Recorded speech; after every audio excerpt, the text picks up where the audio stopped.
సంబంధించినటువంటి endowment commissioner ఎవరైతే ఉన్నారు, అసలు స్వతంత్రం వచ్చిన తర్వాత ఎండోమెంట్ కమిషనర్గా ఎప్పుడు కూడా ఒక ఐఏఎస్ ఆఫీసర్ ఉన్నాడు తప్ప మొట్టమొదటిసారి ఈ 75 సంవత్సరాల స్వతంత్ర భారతదేశంలో మన ఆంధ్రప్రదేశ్ రాష్ట్ర చరిత్రలో అసలు ఎండోమెంట్ కమిషనర్గా నాన్ క్యాడర్ ఆఫీసర్ ఉండడం అనేటువంటిది మొట్టమొదటిసారి.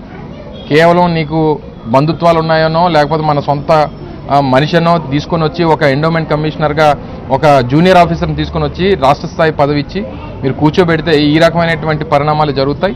సో తప్పకుండా ఎండోమెంట్ కమిషనర్ కూడా సస్పెండ్ చేయాలి. అలాగే మంత్రి గారు రాజీనామా చేయాలని చెప్పి వైఎస్ఆర్ కాంగ్రెస్ పార్టీ డిమాండ్ చేస్తూ ఉంది. ఏదేమైనప్పటికీ వారు చేసినటువంటి అన్యాయం వల్ల ఈరోజు ఇన్ని కుటుంబాలు ఈరోజు ఇబ్బందులు పడుతూ ఉన్నాయి. ఆ రోజు కుటుంబ సభ్యులందరూ కూడా ఆ రోజు కేజీహెచ్ మార్చిరీ దగ్గర కూడా వారికి ₹1 నష్టపరిహారం ఇవ్వాలని చెప్పి డిమాండ్ చేశారు. సరే వాళ్ళు ఏం చెప్పినా 25 లక్షల వరకు ఇస్తాం, లేదా ప్రభుత్వ ఉద్యోగం అడిగితే అవుట్సోర్సింగ్ ఉద్యోగం ఇస్తామని చెప్పారు. ఈరోజు జగన్మోహన్ రెడ్డి గారు మొన్న వచ్చినప్పుడు కూడా మాట ఇచ్చారు, ఒకవేళ వారు ఇవ్వకపోతే మళ్ళీ తిరిగి ప్రభుత్వంలోకి వచ్చిన తర్వాత